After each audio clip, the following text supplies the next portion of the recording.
We're the Four Coursemen, 5 friends who love to cook weekly dinners in our hometown of Athens, Georgia. We never make the same menu twice, and we only use local sustainable ingredients. We're all about showing people that they have access to amazing local purveyors and that the best food doesn't always come from a supermarket. Each week, we'll visit a different town and throw one of our unique 5-course feasts. The twist? We won't know where we're going until we get there. We just have 48 hours to source, create, cook, and serve dinner for 30 guests. The clock is ticking, and it's up to us to pull off the impossible.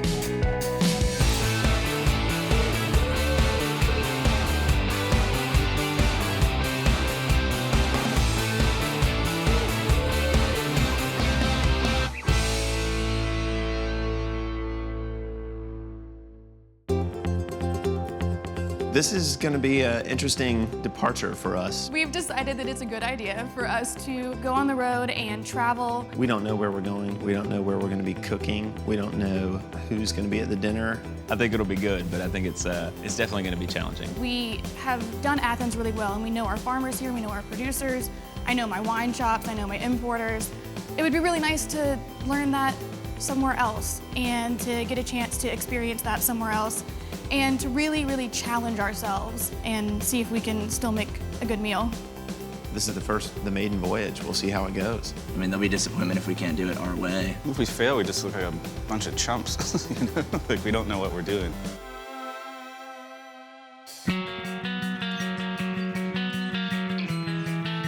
All right, childrens, let's find out where we're going. From Hermholtz, the information pig. Eddie, you want to read our fate? All right. What does it say? You have $1,000 to host a dinner for 30 people in 48 hours. Your destination has been suggested. Your flight boards in 2 hours for the trip to Denver, Colorado. Oh my God, that is awesome. All right. Fair enough. The Four Coursemen are going to Colorado. We're going to Denver, Colorado. Never been there. Excited to start searching around a little bit. All right, dudes. Let's do it. We have to do it. Colorado. I didn't bring my ski boots. Should have brought our ski boots, man. In that area, there's bison, but Colorado lamb is killer. So other than that, it's kind of an unknown a little bit. I'm excited to check out the mountains, see what we can find. I think that there's actually some really great breweries there. I think I'm gonna have to do some research.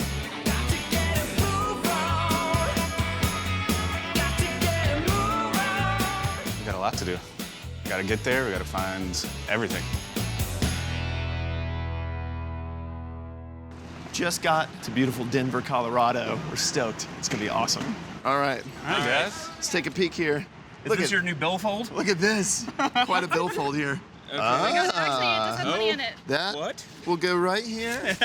Safekeeping. Carbondale, Colorado.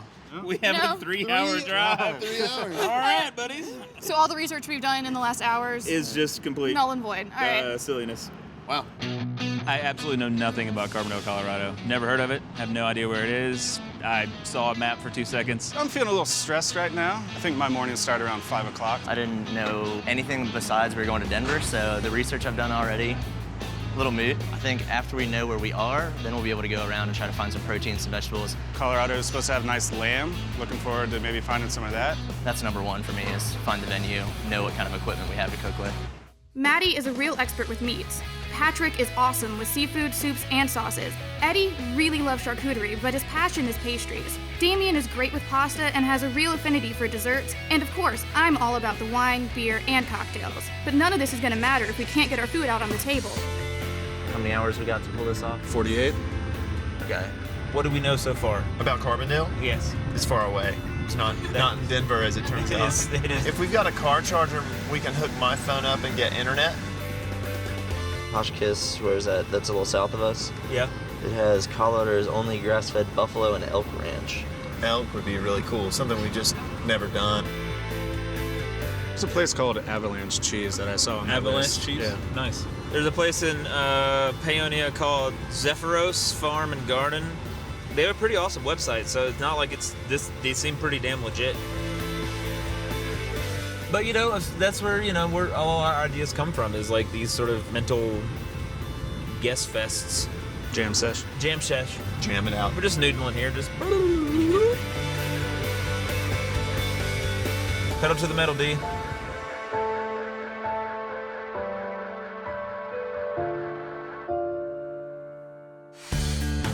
town of Carbondale, population 7,000, sits at an altitude of around 6,000 feet above sea level, averages 295 days of sunshine a year, and is surrounded by a bounty of fresh produce and farm-raised cattle. I woke up at 5 o'clock this morning and could not go back to sleep, going like, oh my God, we don't have time to do all of the things that we have to do. The most efficient way to get our stuff done within this limited time frame we have, splitting up. We need to find a place to have the dinner, source proteins and produce, figure out dessert and wine pairings, and find tableware. It will be a challenge because we haven't really done it like this in a tight time frame. Nancy has made a little bit of contact with some venues. I'm gonna go help her with that. I trust you three with protein. Sure. Does that sound fair to everyone? The riskiest thing for us is making sure that we get a really nice dinner across that really shows the local flavor, the local sustainable flavor. Right now, there's no menu. Not having a menu makes me really nervous.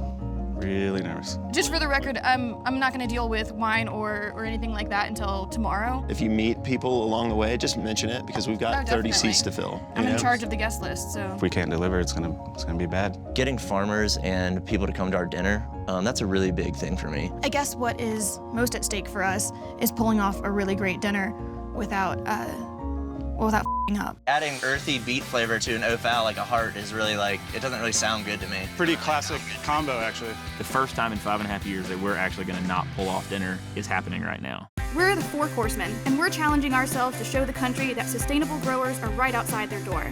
We're starting in Carbondale, Colorado, with just 24 hours to create a feast for 30 people. And we got a game plan, so that's as far as we are. Right now we need to find a venue, source proteins and produce, figure out dessert, do wine and beer pairings, and find tableware. But we're sort of counting on Nancy and Patrick to come back to us and say, oh, we found this great place. That's gonna determine what kind of proteins we can cook, what kind of proteins we can't cook. But if you've got one cast iron pan and a campfire burner, you're really gonna limit what you can actually put out. Patrick and I needed to find a venue big enough for 30 people that also has a kitchen, so we headed downtown. Saw a place called Steve's Guitars, which looked like it had a really cool space, but also looked like it didn't have a kitchen. We weren't supposed to be looking for proteins, but we couldn't resist. We got a phone call from Ty, who is the owner of Crystal River Meats. Definitely wanted to talk to you about some lamb shanks. Here's our shank basket. We like to braise things, so we're gonna take the shanks. About a pound each.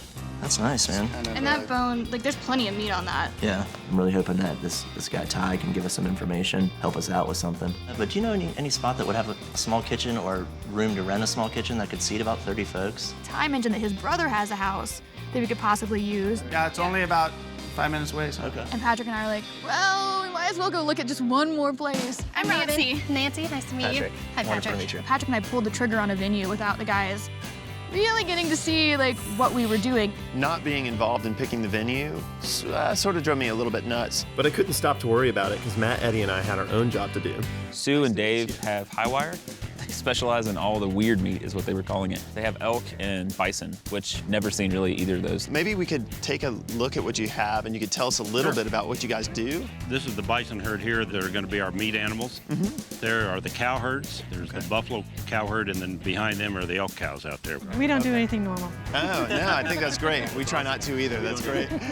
We keep a full selection of both bison and elk. We got bull fries, if you guys know what those are. Oh, yeah. We came back with the stuff we like to use, a lot of O'Fowl. You know, we came back with fries, which are testicles. Balls. It's funny, though, we were talking about, doing elk and maybe some Rocky Mountain oysters. Rocky Mountain oysters, because we haven't done that either. We got elk heart, which is really cool. Imagine a flat iron steak, perfectly seared rare, melt in your mouth, amazing flavors. We'd love for you to come to the dinner as well. Answer. What? Big problem right now is we don't have much contact with Patrick and Nancy. You got 3 people right now saying yes to something, so it seems like it's a done deal, but you know what? We need to confer on it too. We got the fries, we got the heart, the marrow bones, and we're gonna do the elk. We're kind of forming these ideas, and I'm really set on using this elk heart. It's not gonna be as simple as, hey, we're gonna buy 4 different types of meat, and then we're gonna see what to do with them. That's a waste of our money and of our time. Cell phone service right here is terrible, so I don't want to get my heart too set on something. There are some really cool places. We went down and hung out with Don at Zephyrus Farms. Welcome to the farm, you guys. Seems like they have a ton of produce, which looks awesome. Granted, that's in Paonia, which means an hour drive. Kind of pressed for time, but we really want to come and get some of your produce. One of the things we do a lot of are black tomatoes. Most of them tend to be really sweet, a little like silky smooth inside. This is your new favorite vegetable right there, buddy. That is insane. Yeah, lemon cucumbers. Lemon cucumbers are amazing. We're totally getting those. Those are freaking awesome. We got some beets here, so baby beets is a potential because this bed, some of them are not so big, like these guys. Those are gorgeous. So these are guys, I'm sure you've seen them, the Kiosia. Yeah.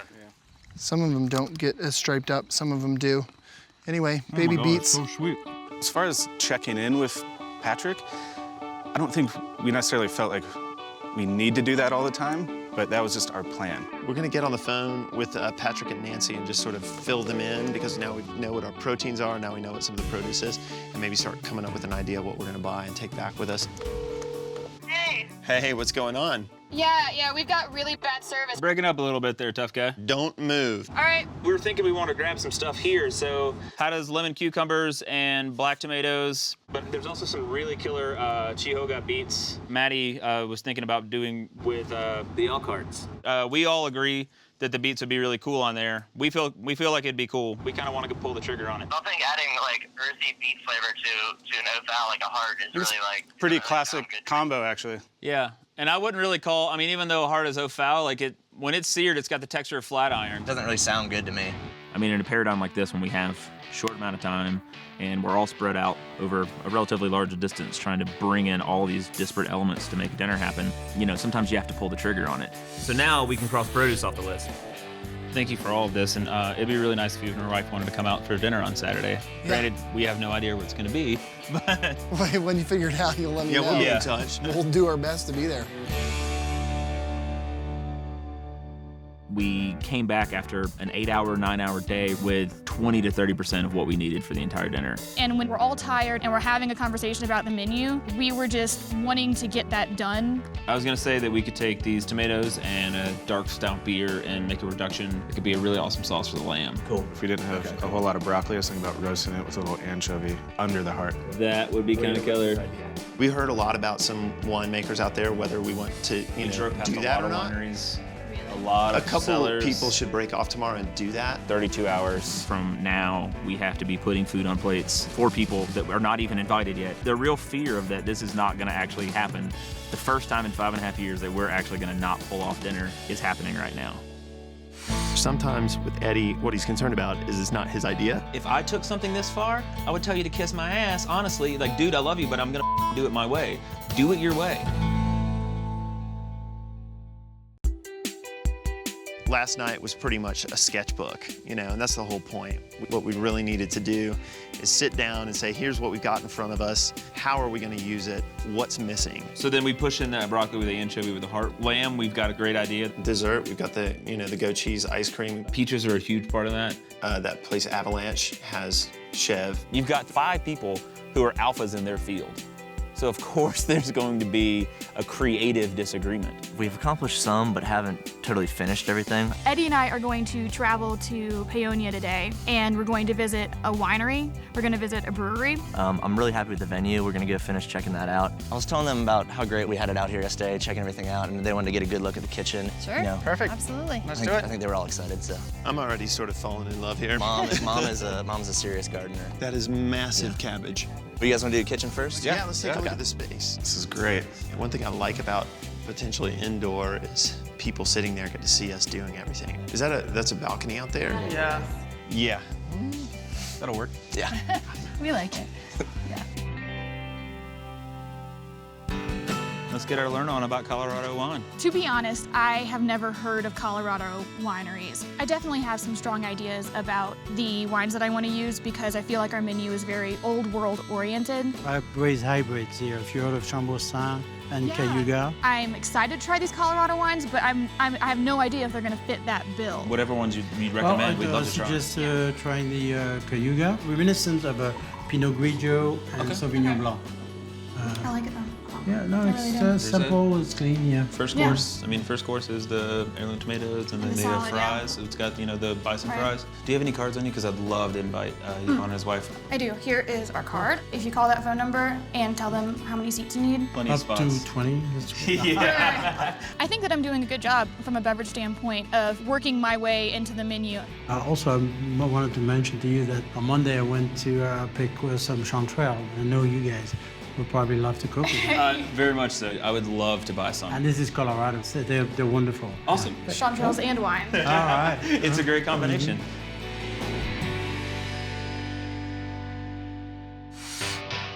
I think we're gonna go source some chev for this ice cream that I want to do. We're gonna get that at this place called Avalanche that we've heard is great. The chev is a goat's milk cheese that's meant to be eaten fresh. So this cheese was milk like 4 days ago. So it's just like creamy and delicious. It's not that kind of chalky, bitter cheese that you get at the grocery store. That is gonna make dessert amazing. But is there any way we could actually look and see how it's made? Sure, yeah.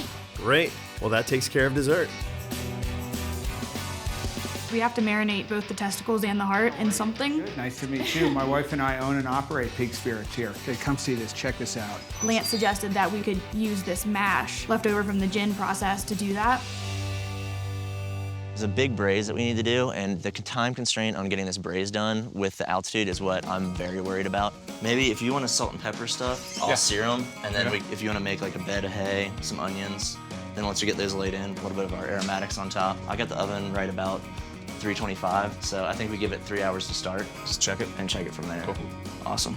And hopefully by the time we've got that going, we can sort of sit down and finish off all the last details. Don yesterday at Zephyros told us about this really killer brewery. It's in a little small church, Revolution Brewery. Supposedly got some really awesome beers. Looking at their website, they have a pretty cool dark stout. Which we can use with the fourth course with the tomatoes. Totally. We'll use the tomatoes and the lamb, so it'd be really killer. And why not have a beer on the outside before we head back? The other guys are gonna be super jealous. Thank you, brother. This beer's research. This is the beer, this stout, which I think you should try, which I'm chugging because it's delicious. That's what we're gonna use with the lamb course. I think it's gonna be really, really killer. What do you think the other dudes have been doing today? Probably not enjoying the day like we've been enjoying today. You know, altitude's kind of an issue right now. We're not really sure how that's going to affect the braise, so we'll see. Slow and low, baby. That is the key, because you want this stuff to just sort of fall off the bone. And we're also gonna do the ice cream base because... You're gonna knock out the base? Yeah, I'm gonna knock out that base tonight. We'll take and make sort of a standard ice cream base. Okay. I wanna try to crumble that cheese so that as you're eating, you know, the ice cream itself, you're gonna get little pieces of goat's cheese, you know? Sounds great. That sounds awesome. Are we going to freeze the base? No, we won't freeze it. Okay. You know, you just want it nice and cold. I want to start this ice cream base. Is that another burner over there? Feeling half and half good, half and half bad. We got the braise in, which is great because that's gonna be a really long process, but at the same time, it's like 8 o'clock now, so I'm gonna be up taking this thing out of the oven at somewhere around midnight, probably closer to 1. Not feeling too great about the sleep factor tonight. When Eddie and I came in, you know, we had to immediately find out like what had been going on. Hey, buddy. Oh, perfect timing. Why don't you, I'm tempering this, will you stir this for me while I add this in? Eddie had said that the ice cream had to get started because we were gonna be late getting back. I didn't want to incorporate the goat's cheese into this and melt it down. What I really wanted is little pieces of goat's cheese. Apparently Eddie had the idea that the ice cream was going to be creamy. I think that you're gonna have enough cool flavor with this completely beautiful, like smooth ice cream versus having chunks in there. Tell me this, because I did this assuming I was gonna do it my way. I sort of want to fight for having those little bites. I initially was a little pissed off, and it was probably visible because I came in and I was like, well, we could have talked about this. This is really creamy, chef. To be honest, I don't see it turning into a hard rock.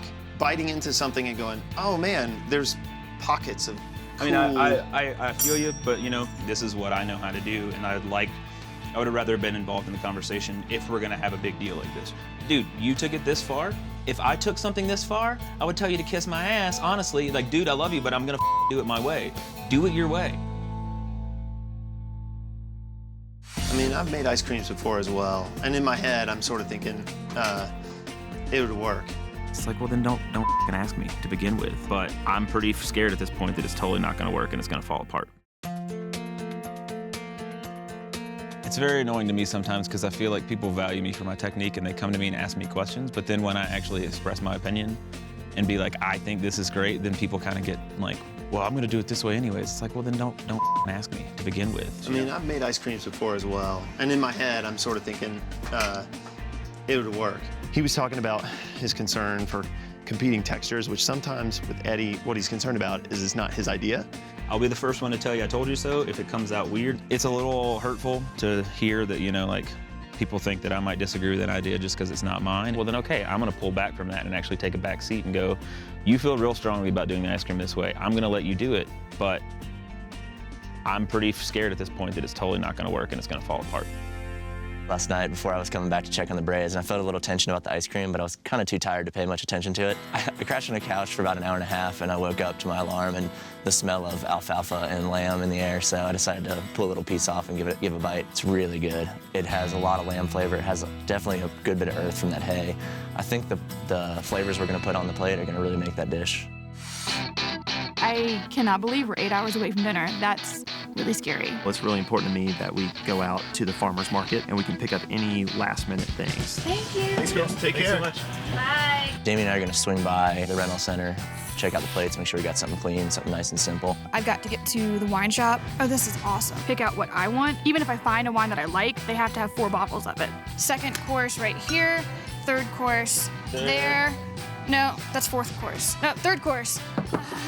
I've just gotten off the phone with Damien, and he's informed me that my budget is significantly lower than I thought. So I'm going to have to finagle some kind of relationship with Johnny and see if he can't give me a really awesome deal on what I need. Getting back to the house now, we're 2 hours late. We've got to do the exact same amount of work we do on a normal Courseman dinner with 2 hours of our schedule already wasted.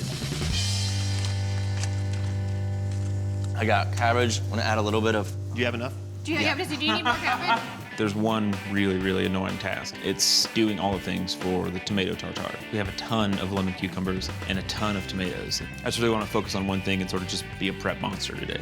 So Dee, I've got these marrow bones. Some of them are a little loose here, as you can tell, but that'll all roast in. It's kind of gross, yeah, no, a little weird looking. So we're gonna roast them for a little bit. The marrow will sort of get some flavor. The bones will caramelize. We'll push the marrow out or scoop it out, and then we'll make that compound butter. A big part of this for me is how are we going to prep these bison balls? Right now I'm thinking we got the balls of... How many fine gentlemen do you have? You got 4 pair? We got 5 pair. 5 pair. Colorado was the first place I had Rocky Mountain oysters, which are also called fries. What about prairie oysters? I've heard that name too. Prairie oysters. Well, you were saying something the other day about them being almost like Milanesa style. Are we doing that? So I feel like we're going to let people actually taste the testicle. I don't know if I like saying this, but I've eaten balls before. This is the only time you can say that in polite company and not feel weird. It took a little while to get the first and second one down. Slipping around in my hands are shaking, and Patrick is saying, hey, let's cut this right in half. It's gonna be fried, and the shape is gonna not really make that much of a difference. I would give you a high five, but you have testicular gloves Balls on your hand. Heart's really interesting protein to work with, but as far as intramuscular fat, there's almost none, so it's really, really lean. So I'm just kind of cleaning it up, marinate it, hit it in the cast iron for a couple minutes. Gonna be killer. Little marrow butter on top. Nice. Right now, we're also working on a chanterelle soup, sweating down some onions, some peppers right now, a really nice veg stock, and we're gonna add that in there. So we need parsley for cabbage slaw. Eddie wants a little for the tomato tartare, cucumber tartare. So I'm just gonna go ahead and do this now. Game plan is now just start doing what we do, just cooking. First course is bison fries with a tomato cucumber tartare and oregano flowers. Second, we chose to do a chanterelle mushroom soup with nasturtium flowers. Our third course is elk heart on roasted broccoli with bison marrow butter. Fourth are the lamb shanks, cabbage slaw, black tomato jus, and carrot greens. And lastly, dessert is a goat cheese ice cream with peaches and shortbread. It's a lot of sauce making. It's a lot of finishing all the stuff for dessert, getting that put together. A hell of a lot of prep. I cannot believe there's only 3 hours left. There's so much crap to do. I still have to start the sauce for the lamb, but I've got to wait for Patrick to start his soup so he can evacuate one of the pans that I need in order to get mine started. So until P can start his, I can't start mine, and P can't start his until D gets out of the way with the stock that he just made. So this like musical pans thing is getting a little frustrating. On the lemon hay, let's figure out what else we want to add to that. So we got this really nice stout from Revolution, tomatoes from Zephyrus Farm, and we're working on kind of a beer and tomato sauce for that, and I think it's gonna turn out really well. Let's get this broth poured on, sprinkle a bunch of parsley, pats of butter, a little bit of salt, a little pepper, and then when we bring them back up, we'll just let kind of like the liquid that they cooked in kind of steam them back up to temp. I'm also gonna work on a cabbage slaw. So far I got a little bit of Swiss chard, some of that giant head of cabbage. This thing was this big. It was insane. I've never seen a cabbage that big. A little bit of jalapenos from the garden, a touch of garlic. Got some salt in there. So I'm gonna add in malt vinegar, since we talked about doing that, make it a little different. But I want it to be able to break up some of that shank flavor with all the hay, so. Right now we're just really just going through the menu. and just knocking stuff out. You guys are working on the fries, we're marinating, and we're making panko. Kind of working on the bison testicles. And we're marinating that right now. A little bit of basically the mash from some local gin. How in love with this are you, by the way? This is Not the... very, but Really? yeah. You don't love it? All right. I think it's pretty weird, but I think it's gonna be good for cooking. You know, the mash I wasn't too impressed with, but we're adding aromatics to it. You know, some salt and just kind of bring out some flavors. I know Damien kind of wants to quarterback dessert for once. So what we're doing is folding in little pieces of goat cheese into the ice cream. I'm gonna help him do the shortbread because he's never really done that before. But what we're doing is adding some lemon zest and some thyme, so there's gonna be kind of a savory element to that. I'm gonna go ahead and slice up the peaches. We were talking about taking honey and basil to make like a sauce. And it's coming out really, really nice. I think it's gonna be a really beautiful dessert.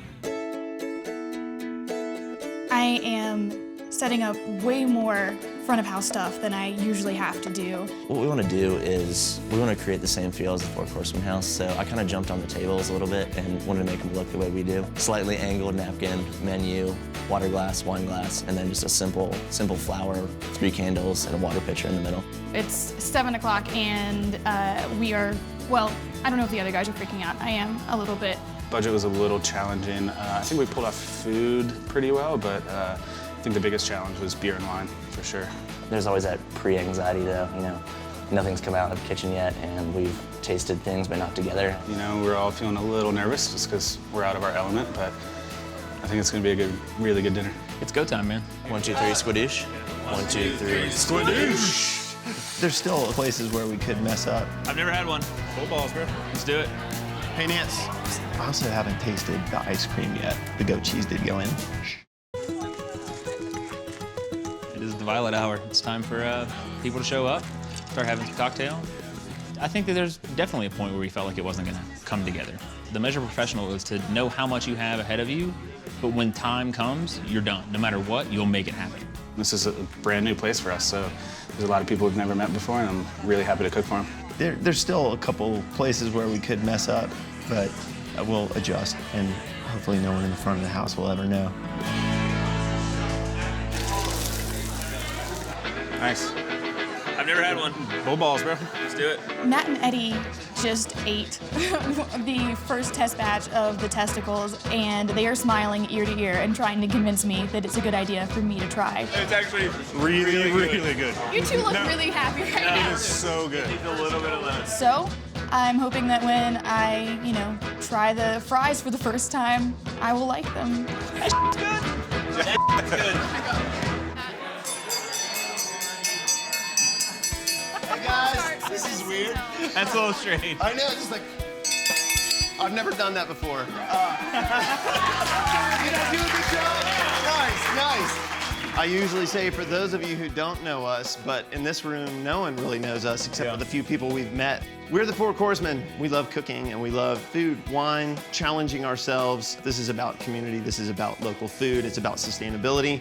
Everything that is on this menu has been sourced from Paonia, which is just a mecca for amazing food. What we're about to do here is a 5-course menu. Let's talk a little bit about this first course. We're doing bison testicles. Fries. I'm not about candy coating it. Looks. So we have the Armenian cucumbers and a little bit of yogurt on the bottom, kind of like a tzatziki. And then a nice ring mold of lemon cucumbers and a different type of heirloom tomatoes, all from Zephyros. And then we're gonna have the fries on top, and then a little bit of oregano flowers we harvested outside. This here is Yvonne in the black shirt. And he is with LaRue Winery, which I visited the other day, and we're actually drinking one of his wines with the first course. He's growing Cayuga and Chamberson and a couple of other varietals. It's great.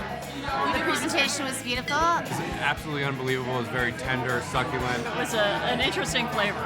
There have been a couple plates that have been coming back that still have some of the testicle on it, but some people were sort of squeamish about what it was. The audience is awesome. Everyone really got in and gave it a try and was pumped. So I thought it was great. I really liked it. The tartare was killer. The bison fries were really, really amazing. I was really happy with that course.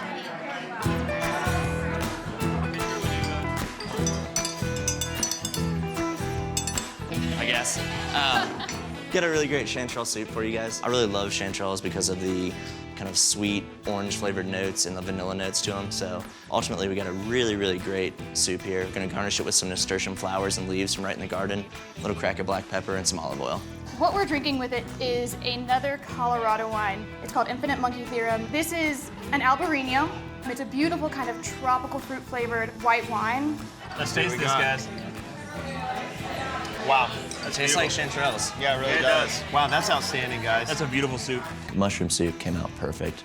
Exactly how I wanted it. You got a lot of chanterelle flavor, but you know, there was a little bit of complexity in the back there from some of the orange pepper. The soup was amazing. It was real smooth. I'm not a big fan of mushrooms, and I think this is wonderful. You do taste citrus, like in the mushrooms, which you wouldn't think that there would be citrus, but you do, and paired with the wine, it's just this incredible combination. It is so good. I get seconds. It was delicious. It had a complexity of flavor that I really enjoyed. I thought it was really great. I loved it. That soup's good. Excuse me, brother. All right, what you got, Matty? This is the marrow butter, so just a little bit of unsalted butter, the roasted marrow that you did. Yeah. A little bit of tarragon, a little bit of parsley, lemon zest, and a little bit of the anchovy brine. Nice, dude. That looks beautiful, Matty. Thanks, bro. It's gorgeous. So the next course is really nice marinated seared elk heart. And then under that is gonna be this really nice roasted broccoli that we just got outside. Searing it really hard, slicing it, like maybe two slices. Like broccoli, 2 slices? Yeah, Okay. and then butter on top. Okay, cool. Awesome. Cool. Hey guys, so up next, we've got a really fun course. What we've got is elk heart. It's just a very lean muscle. There's not gonna be a ton of fat in it, but there will be some wonderful flavor. And the wine that I have chosen to go with it, I'm really, really excited about. This is made by Marcel Lapierre. He's been making wine in Morgon for many, many years, and he actually died very recently, and this is his last vintage. It's an awesome pairing for this heart. I'm impressed with it. The third course is really good. This was phenomenal. With the anchovy, a little bit of salt in there, really nice. That was amazing. Whoa. That is clutch. The heart was awesome, and I think it was great to see some people who normally wouldn't eat heart. Like, people were like coming up to us, be like, "It's like the best cut of meat I've ever had." I'm like, "Yeah, it's really killer." That was 2 more to go. killer. Yeah. Simple plate, guys. Slaw down, try to give a little bit of height to the big bone. Carrot greens, sauce on top. Eddie's sauce is gonna complement this so amazingly. The beer with it, it's gonna be a really different course to our normal wine courses. I'm sure you guys know the house we're in is some of the brothers that do Christopher Meats. We have their lamb shanks right now. It's very earthy, it's very lamby. There's gonna be a wonderful cabbage slaw underneath. What we're drinking with it is the Belgian Yeti from Great Divide in Colorado. It's an excellent pairing, and I like to open people up to the big, big, big world of craft beer. Wow, it just falls right off the bone. This is a perfect preparation for the lamb. It just couldn't be better. Totally loved it. I think it's a great idea pairing Imperial Stout with a lamb like that. We just need more beer with it. That braise, thanks for staying up. That was worth it. Perfect home cooking right here. Hey, Nance. I also haven't tasted the ice cream yet. Give a little taste and see if I messed up. Well, can you break through it, or is it solid as a rock? It cut through it. Give that a little Can you do taste. it? Yeah. All right. The goat cheese did go in. I don't want to be the only guy going, "This is gonna be great," and then have everyone go, "Damien, that was a terrible idea." Hey, Nance. I snuck that goat cheese in. Damien and I definitely have the sweet tooth of like the whole group. You put like the solid pieces of goat cheese in. Right there, right? He and I are like dessert people. We are sweet tooth people. Give that a little Can you do taste. it? Yeah. All right. I like the idea of the texture in there. Food is not just the flavor, it's the texture, it's the temperature, it's a combination of all that stuff together. It's hard, but good. I don't want to be the only guy going, "This is gonna be great," and then have everyone go, "Damien, that was a terrible idea." I think it tastes really good. All right. Hey, Pete, you want to taste this real quick? Yeah, what we got here? So this is that syrup. It's a little bit of honey that we got today at the market, some basil from the yard, and some bourbon. It's amazing, dude. Like the bourbon and the honey together just make it really rich, but it's really light. Yeah. Thanks, Totally man. awesome. Cool. So for the last course, Eddie and I have put our heads together a lot, mainly sometimes going like this. Damien had the idea to like do little almost matchsticks of the shortbread. Some beautiful peaches, sort of just like lightly diced and nothing done to them. They're just killer Colorado peaches, which I have to say that, you know, being a Georgia boy and having Georgia peaches, these might be a little better.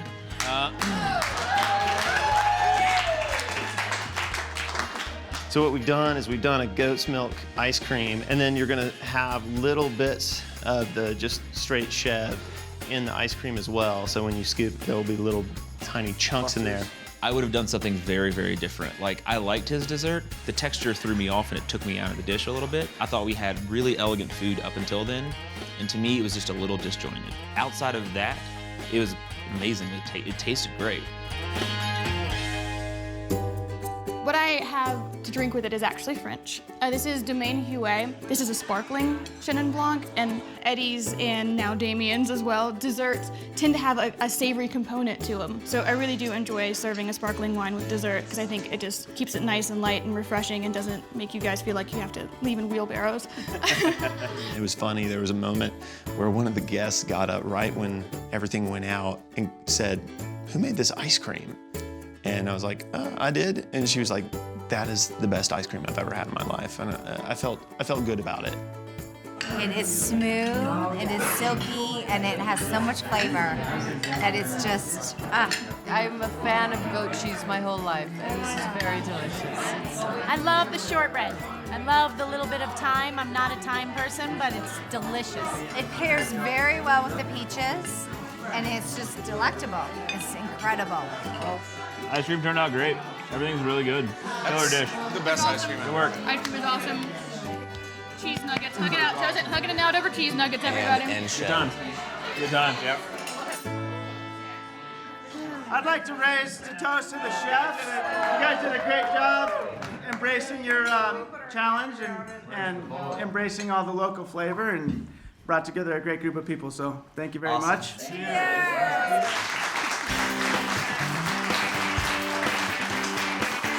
I think the overall reaction was pretty impressive. I really felt that the people that we talked to in the community were going to come and enjoy themselves. It never gets old. We got our dinner out, we got our table set, but we had a really good community feel. And that was just my favorite part of the whole thing. One thing we don't really get a chance to do as often at our dinners in Athens is actually have farmers and, you know, those people sitting in the dining room. If you enjoyed our food, I think you all sort of owe a round of applause to the people who sort of made it possible, and those people live right here. This is Herm Holst, the suggestion pig. What we really want to start doing is like getting your feedback. Any sort of suggestions you may have of where we could go in the future in here, and maybe we'll be there next. Here's to all y'all. Yeah, Seriously. here's to Colorado. You know, Carbondale. It was awesome. Colorado. Thank you guys so much. Really appreciate it. Tonight was totally unique. I mean, the heart and the testicles, very exciting. But it was all fabulous. I mean, it was really delicious. I think they could go up against major chefs, okay? Because the food tonight was remarkable. I don't know if I could pinpoint a favorite, but I have to say that I was really surprised that I ate elk heart. I was really happy with the courses. Thought things came out great. The appetizer was something very special. I thought it was almost like a French dish like sweetbread, riz de veau. Just thought it was wonderful with the great food, the wine. I just have never taken more pride in what we do because the 4 Coursemen have just brought it to life, and it's really inspiring. And they paired it splendid. I mean, it was so well done. I feel like the pairings went really, really well. Some of the best food I've had in a long time. It was really great. The dessert where they had the goat's milk with the chev chunks in the ice cream, I thought was remarkable. That dessert is one of my favorite desserts that we've ever had. You know, sometimes you butt heads a little bit, but that was the end product was so amazing. I loved it. To focus on that connection between food and the producers and the chefs. We are a community and we need each other, and so I think that connection's, I think what they're doing is a great thing, you know, and to be able to show that this is happening all over the country, and that's awesome. That's beautiful. We had a great time. It was a good adventure to go on for sure. All right. I'm a hungry man, that's what I am. I'm a hungry man, that's what I am. A hungry man.